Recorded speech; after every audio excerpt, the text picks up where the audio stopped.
ऊपर अमीर देवरानी, नीचे गरीब जेठानी की दिवाली सजावट। सुबह सुबह अंबिका नाश्ते की तैयारी में जुटी होती है तो वहीं ऊपर के फ्लोर पर सो रही देवरानी मिच मिच कर रही होती है। इस जेठानी ने तो जीना दुश्वार कर रखा है। सुबह के 5 बजते ही इसकी खटपट शुरू हो जाती है।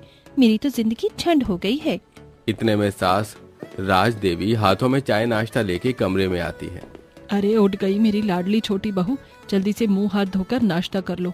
क्या बात है बहू, तुम ऐसे सर पकड़कर क्यों बैठी हो? मम्मी जी, दर्द की मारी मेरा सर फटा जा रहा है। जेठानी जी सुबह सुबह खटर पटर करके नींद खराब कर देती हैं। पता नहीं उनको मुझसे क्या जलन है। जब से मैं शादी करके आई हूँ, मजाल है जो वो एक दिन भी मुझे ढंग से सो लेने दे।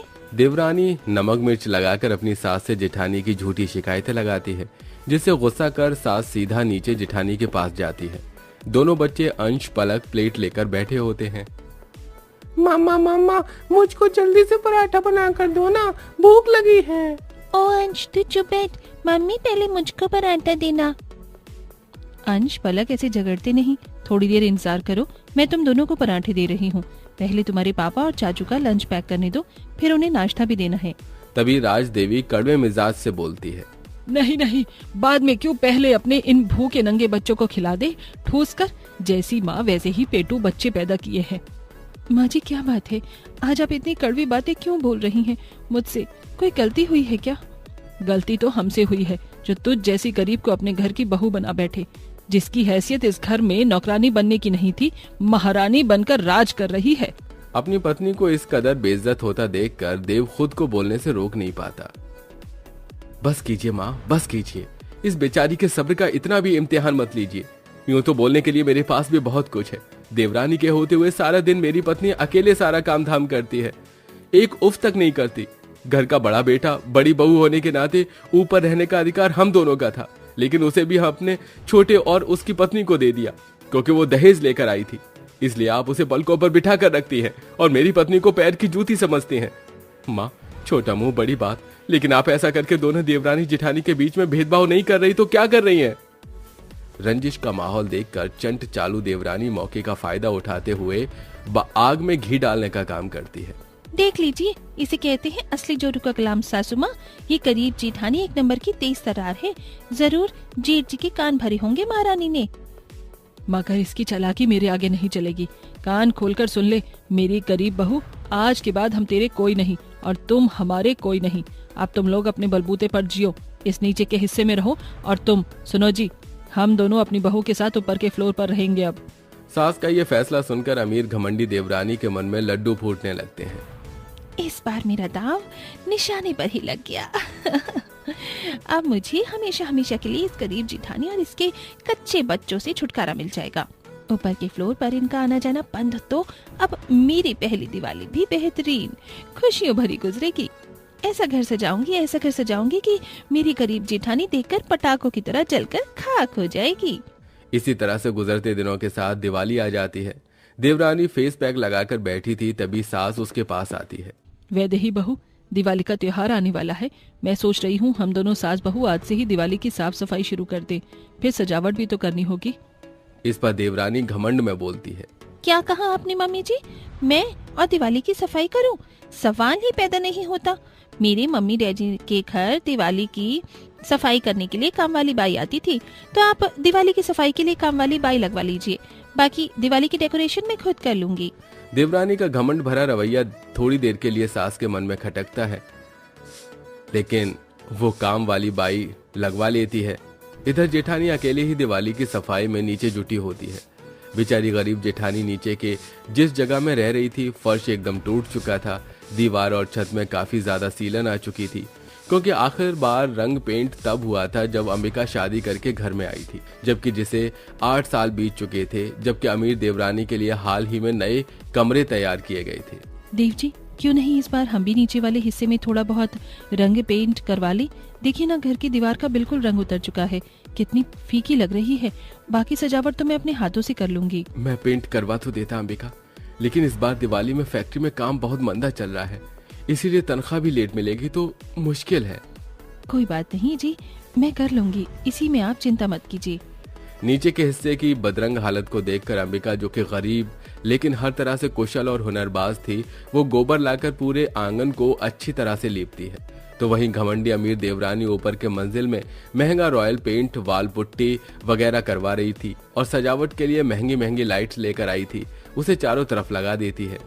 अब लग रहा है ना मेरा फ्लोर बिल्कुल दुल्हन की तरह सजा हुआ। कितनी आलीशान डेकोरेशन की है मैंने दिवाली की। ये तो घर की साज सजावट हुई है। अभी तो मैं खुद ऐसा पार्लर से सजूंगी कि मेरी गरीब जिठानी मुझे देखकर हाथ मलती रह जाएगी। एक बार कारीगरों का काम तो देख लूं, कमरों का रंग पेंट कैसे किया है।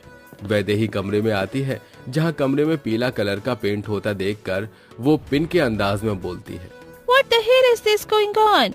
अरे ओ भैया, मैंने तो तुम्हें पर्पल कलर का पेंट करने को कहा था, फिर ये yellow yellow dirty fellow colour किससे पूछकर कर रहे हो? माताजी ने कहा था ये रंग करने को। बहन जी, आप उनसे बात कर लीजिए। क्या हुआ वैदेही बहू, ये लड्डू कलर का पेंट अच्छा तो लग रहा है। पता है पीला कलर लक्ष्मी गणेश की शुभदा का ही प्रतीक होता है। इस रंग का पेंट करवाने से घर में वैभव धन आता है, सो मैंने करवा दिया। मामी जी, आप अपनी जाहिलपंती ना मत कीजिए। मुझे अपने हिसाब से दिवाली की सजावट करने दीजिए, समझ गए? ये मैं सब नहीं मानती हूँ। और एक बार, मैं दिवाली की दावत में कोई पकवान नहीं बनाने वाली, क्योंकि मैंने ऑनलाइन बिरयानी ऑर्डर की है। मेरे फ्रेंड्स आने वाले हैं, सो आप किसी किस्म की चिक चिक मत कीजिएगा।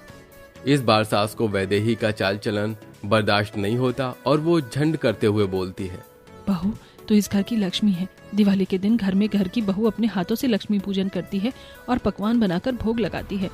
अगर यही नहीं होगा तो ये दिवाली की साज सजावट सब व्यर्थ है। तू अपने मन की ही कर, मैं नहीं रोकूंगी। मेरी गलती है जो मैंने अपने घर की लक्ष्मी को, अपनी बड़ी बहू को तेरे लिए त्याग दिया और तुझसे उम्मीद लगाई। हाँ तो चली क्यों नहीं जाती अपनी उस लक्ष्मी बहू के घर? जाओ, जाकर नीचे सड़ो, आप भी उनके साथ। जा रही हूँ बहू, चलो जी। चलो भाग्यवान, चलते हैं।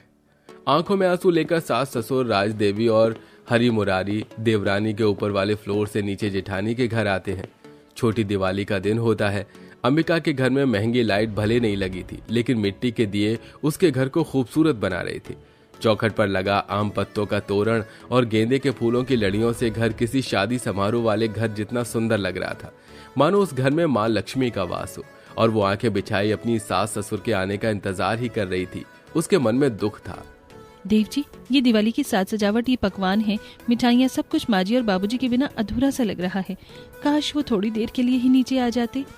तभी रोते हुए लहजे से सास बोलती है, आ तो गए हम तेरे घर में बहू, अब हम साथ मिलकर दिवाली मनाएंगे यही नीचे।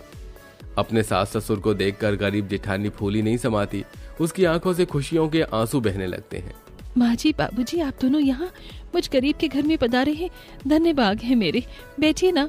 गरीब जेठानी की जितनी क्षमता और सामर्थ्य होती है, उतने में वो अपने सास ससुर का भरा पूरा स्वागत सत्कार करती है। यूं ही अब दिवाली का दिन भी आ जाता है, जहां अमीर देवरानी का आलीशान ऊपर वाला मंजिला दिवाली की महंगी महंगी बड़ी लाइटों से जगमगा रहा था, लेकिन फिर भी अकेली थी। वहां दिखावटी माहौल था। उसने घमंड में पार्टी के लिए आस पड़ोस वालों को तो बुलाया था, लेकिन एक बार भी अपनी गरीब जेठानी के नीचे वाले हिस्से में झांकने भी नहीं आई थी। जहां ऊपर दिखावटी माहौल छाया हुआ था, तो वहीं नीचे जेठानी के हिस्से में दिवाली की कथा पूजा चल रही थी। ये लीजिए पंडित जी, मेरी तरफ से आपकी दान दक्षिणा। ये थोड़े पकवान, आटा, आलू और ये 21 रुपए हैं मेरे पास। केवल यही हैं, स्वीकार कीजिए।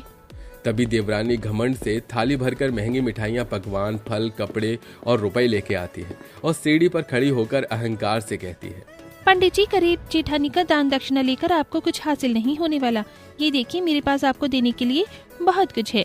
यकीन नहीं होता तो आप एक बार थाल भरकर चीजें देख लीजिए, और ये सारे रुपए भी मेरी तरफ से दिवाली की दक्षिणा आपके लिए। अब चलकर मेरे घर पे भी कथा सुना दीजिए। ज्यादा टाइम नहीं लूंगी आपका, शॉर्ट फॉर्म में कथा निपटा देना बस। इस पर पंडित जी गुस्सा करके कहते हैं, धन संपत्ति का इतना घमंड ठीक नहीं होता बेटी, क्योंकि लक्ष्मी को न आते हुए देर लगती है और न जाते हुए। मैं तुम्हारे घर में कथा सुनाने नहीं आ पाऊंगा। देवरानी घमंड से अपनी थाली लेकर ऊपर चली जाती है। तभी उसे कॉल आता है कि उसके पति की फैक्ट्री में दिवाली के पटाखे से आग लग जाने से सब कुछ जलकर खाक हो जाता है। एक ही पल में वो धनवान से कंगाल हो जाते हैं, जबकि जेठानी के पूजा पाठ के बदले उसके पति की तरक्की होती है। इतना सब हो जाने के बाद भी जेठानी देवरानी को हिम्मत देती है। देवरानी जी, मत रोइए, पैसा ही तो गया है, वो तो फिर कमा लेंगे। परिवार तो साथ है, हम सब एक परिवार हैं, सुख दुख में परिवार थोड़ी छूटता है। चलिए चलकर एक साथ दिवाली मनाते हैं। अंत में वैदेही रोते हुए जेठानी से माफी मांगती है। जेठानी जी, मुझे मेरे बर्ताव के लिए माफ कर दीजिए।